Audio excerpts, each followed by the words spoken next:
Hello दोस्तों, मैं हूं शिवम। स्वागत करता हूं आपका स्टडी बूस्ट में। आरपीएफ एसआई 2024 का नोटिफिकेशन आ चुका है दोस्तों, तो चलिए देखते हैं। तो देखिए दोस्तों, इस फॉर्म को अप्लाई करने की जो स्टार्टिंग डेट है वो 15 अप्रैल 2024 है और इसकी जो लास्ट डेट है दोस्तों 14 मई 2024 है। तो आप लास्ट डेट से पहले दोस्तों इस फॉर्म को अप्लाई कर दीजिएगा, क्योंकि लास्ट में सर्वर इशू आता है जिससे आपको समस्या हो सकती है फॉर्म भरने में। अगर आप फॉर्म भर चुके हैं और उसमें कुछ करेक्शन करना चाहते हैं दोस्तों, तो 15 मई से 24 मई के बीच में आप अपने फॉर्म में करेक्शन कर सकते हैं। अब देखिए दोस्तों, ये सब इंस्पेक्टर की पोस्ट है जो लेवल 6 के अंदर आती है। इसका जो बेसिक पे रहता है दोस्तों लेवल 6 में 35,400 रहता है। इसमें जो मेडिकल स्टैंडर्ड है दोस्तों वो B1 कैटेगरी का रहता है।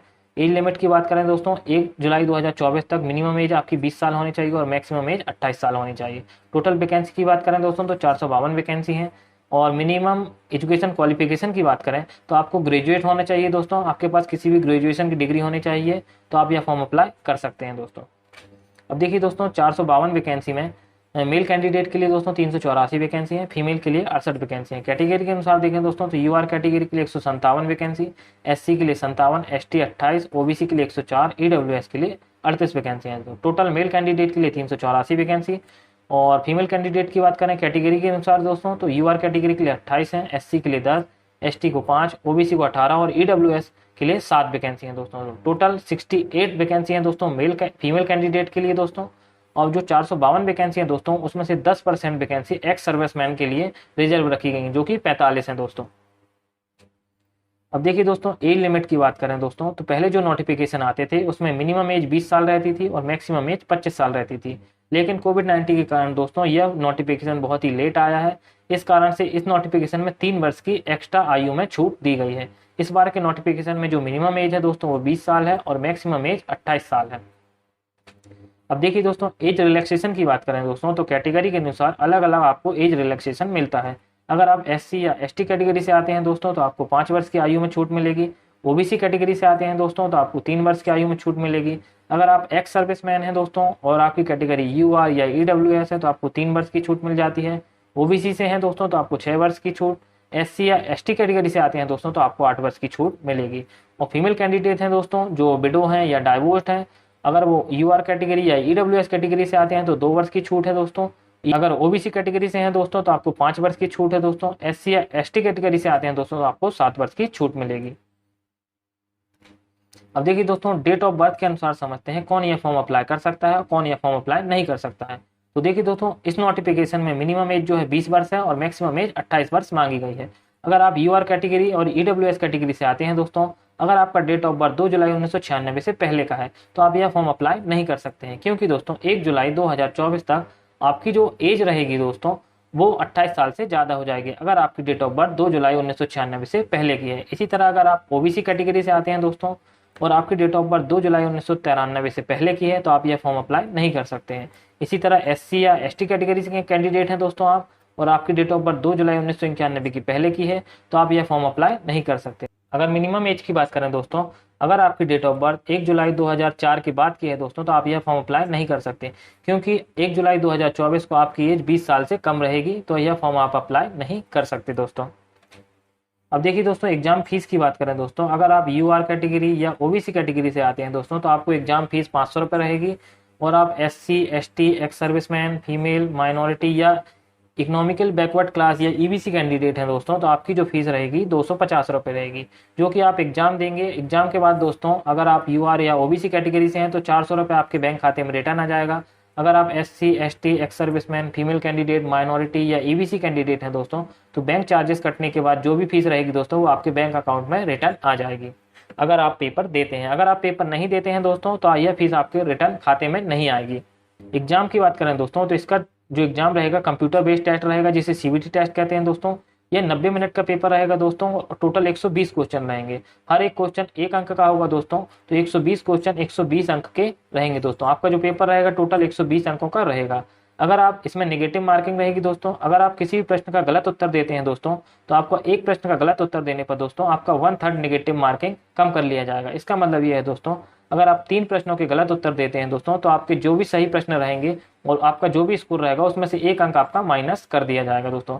इसमें नॉर्मलाइजेशन होगा दोस्तों, क्योंकि किसी शिफ्ट की पेपर बहुत सरल आ जाता है दोस्तों और किसी शिफ्ट का पेपर बहुत ही कठिन आ जाता है। इस कारण से इसमें नॉर्मलाइजेशन प्रोसेस होगी दोस्तों।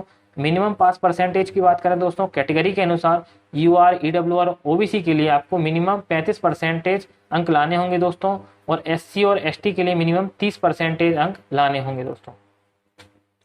अब इसके सिलेबस की बात करें दोस्तों, तो इसमें 3 टॉपिक रहेंगे दोस्तों। पहला टॉपिक रहेगा अंक गणित, इसमें से आपके 35 प्रश्न पूछे जाएंगे दोस्तों, जो 35 अंक के रहेंगे, जिसके विषय रहेंगे दोस्तों संख्या प्रणाली, पूर्ण संख्या, दशमलव, भिन्न और संख्याओं के बीच संबंध, मौलिक अंकगणितीय संचालन, प्रतिशत, अनुपात, समानुपात, औसत, ब्याज, लाभ, हानि, ये विषय से प्रश्न पूछे जाएंगे। 35 अंक का यह टॉपिक रहेगा दोस्तों, और हर एक प्रश्न 1 नंबर का होगा, और इसमें 35 प्रश्न पूछे जाएंगे आपसे। अब दूसरा टॉपिक रहेगा दोस्तों जनरल इंटेलिजेंस और रीजनिंग, ये भी 35 नंबर के रहेंगे दोस्तों। इसमें से भी आपको 35 क्वेश्चन पूछे जाएंगे, हर एक क्वेश्चन 1 नंबर का रहेगा दोस्तों।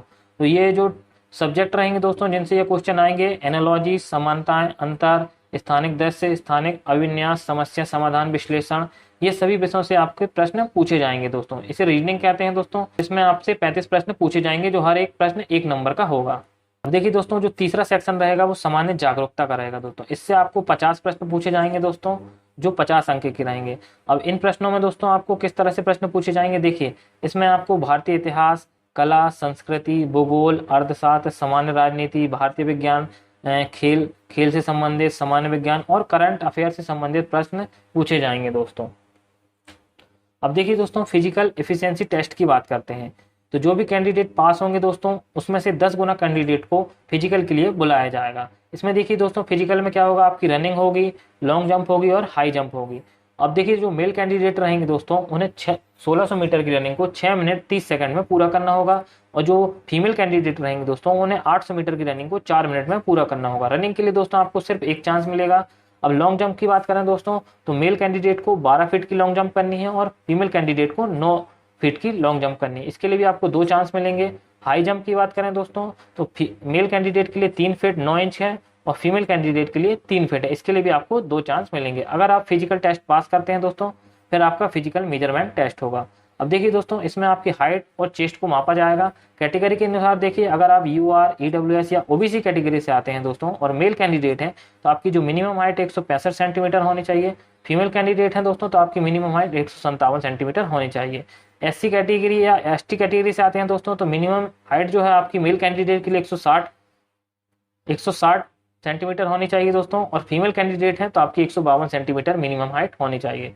और देखिए दोस्तों, अदर कैटेगरी हैं जैसे गोरखास, मराठा, इनके लिए मेल कैंडिडेट के लिए मिनिमम हाइट 163 सेंटीमीटर मांगी गई है दोस्तों, और फीमेल कैंडिडेट के लिए 155 सेंटीमीटर। अब चेस्ट की माप की बात करें दोस्तों, तो ओनली मेल कैंडिडेट रहेंगे, उनकी चेस्ट की माप होगी। इसमें देखिए, अनएक्सपेंडेड और एक्सपेंडेड, मतलब बिना फुलाए और फुलाने के बाद। अगर आप यूआर, ईडब्ल्यूएस या ओबीसी से आते हैं दोस्तों, तो आपकी जो चेस्ट है 80 होनी चाहिए, और फुलाने के बाद 85 होनी चाहिए, मतलब 5 सेंटीमीटर का इसमें डिफरेंस आना चाहिए। इसी तरह एससी और एसटी के लिए 76.2 सेंटीमीटर, और इसमें एक्सपेंड होने के बाद दोस्तों 81.2 होनी चाहिए। इसी तरह देखिए, अदर कैटेगरी 80 और 85 होनी चाहिए। अगर वीडियो आपको पसंद आया दोस्तों, तो इस वीडियो को लाइक करें, चैनल को सब्सक्राइब करें, और इसे अपने दोस्तों के साथ शेयर करें दोस्तों, जो रेलवे की तैयारी कर रहा है। इस चैनल से जुड़ जाएं दोस्तों, इसमें मैं रोज एक नया वीडियो डालूंगा, जो आपकी रेलवे की तैयारी करने में आपकी मदद करेगा दोस्तों। Thank you.